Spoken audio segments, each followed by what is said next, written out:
கர்த்தருக்கு ஸ்தோத்திரம். கிறிஸ்துவுக்கு மிகவும் பிரியமானவர்களே, கொஞ்சம் கவனிங்க.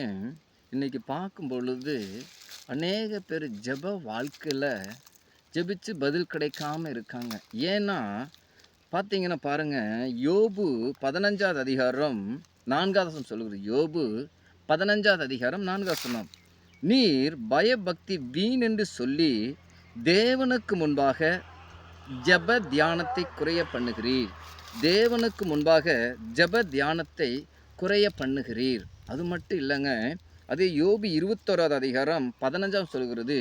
யோபு 21வது அதிகாரம் 15வது வசனம், "சர்வ வல்லவரே, நாம் சேவிக்க அவர் யார்? அவரை நோக்கி ஜெபம் பண்ணுவதினால் நமக்கு புரோஜனம் என்ன என்கிறார்கள்." சர்வ வல்லவரை நாம் சேவிக்க அவர் யார்? அவர் நோக்கி ஜெபம் பண்ணுவதினால் நமக்கு புரோஜனம் என்ன என்கிறார்கள்.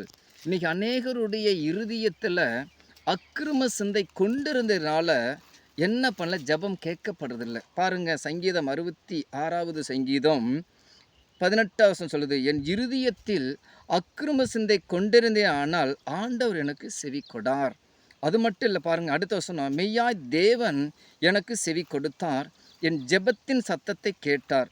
என் ஜெபத்தை தள்ளாமலும் தமது கிருபை என்னை விட்டு விலகாமல் இருந்த தேவனுக்கு ஸ்தோத்திரம் உண்டாவது" என்று தாவீது சொல்லுகிறார். பார்த்தீங்கன்னா, நன்றி ஏசப்பா. அதே தானியேல் 6வது அதிகாரம் 10 சொல்லுகிறது. தானியேல் ஒரு வாலிபன் இருந்தார். அவர் தானியேல் 6வது அதிகாரம் 10 சொல்லுகிறது, 3 நேரமும் ஜெபித்த ஒரு தேவ மனிதர். அது மட்டும் இல்லை, கர்த்தருக்கு ஸ்தோத்திரம் செலுத்தினான்னு இருக்கும். தானியேல் 6வது அதிகாரம் 10 நம்முடைய ஆண்டவர் இயேசு கிறிஸ்து அதிகாலையில் எழும்பி, அதாவது மார்க் 1வது அதிகாரம் 35 அவர் அதிகாலையில் எழுந்து புறப்பட்டு போய் வனாந்தர ஒரு இடத்துக்கு ஜெபம் பண்ணிறார். நீங்கள் ஜெபத்தில் சோர்ந்து போகாமல் ஜெபிங்க. லூக்கா 18வது அதிகாரம் 1 சோர்ந்து போகாமல் ஜெபம் பண்ண வேண்டும், இல்லைங்களா?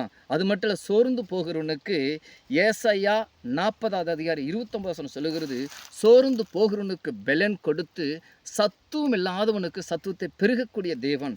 கர்த்தாவே, இதை பார்க்குற கேட்குற ஒவ்வொருடைய வாழ்க்கையிலையும் ஜெபத்தில் சோர்ந்து போகக்கூடாதபடி கர்த்தாவே, சோர்ந்து போகிறவனுக்கு பெலன் கொடுத்து சத்துவலாதனுக்கு சத்துவத்தை பெருக பண்ணக்கூடிய தெய்வம் அப்பா. பிள்ளைகளுக்கு ஆண்டவர் ஏசாயா 41 ஜனங்கள் தங்கள் பெலனை புதிதாக்கி கொண்டு பின்பு வந்து பேச கடந்து வருத்தபடி ஒவ்வொரு நாளும் ஆண்டவரை மத்திய 21:22 வசனத்தபடி நீங்கள் விசுவாசம் உள்ளவர்களாய் ஜெபத்திலே எவைகளை கேட்பீர்களோ அவைகளை எல்லாம் பெறுவீர்கள் என்று வார்த்தபடி தனிப்பட்ட ஜெப வேணையா, குடும்ப ஜெப வேணையா, சபை ஜெப வேணையா, தேசத்துக்காக திறப்புல நிற்க பிள்ளைகள் ஒவ்வொருவருக்கும் சகரியா 12:10 கிருபையின் நாவியும் விண்ணப்பத்தனமை ஊட்டப்படுவதற்காக நன்றி சுத்துறோம். நீர் மட்டுமே குடும்பங்களை பாதுகாத்துக்கொள்ளும். ஜெபிக்கிற குடும்பங்கள், தேசத்து தலைவர்களுக்காக ஜெபிக்க ஆண்டவரே, நல்ல தலைவரை கர்த்தர் கொண்டு வர போறதுக்காக சுத்துறோம். நீர் மட்டுமே மகிமைப்படுவீராக. கர்த்தரா இயேசு கிறிஸ்து நாமத்தில் கேட்கிற நல்ல பிதாவே, ஆமேன்.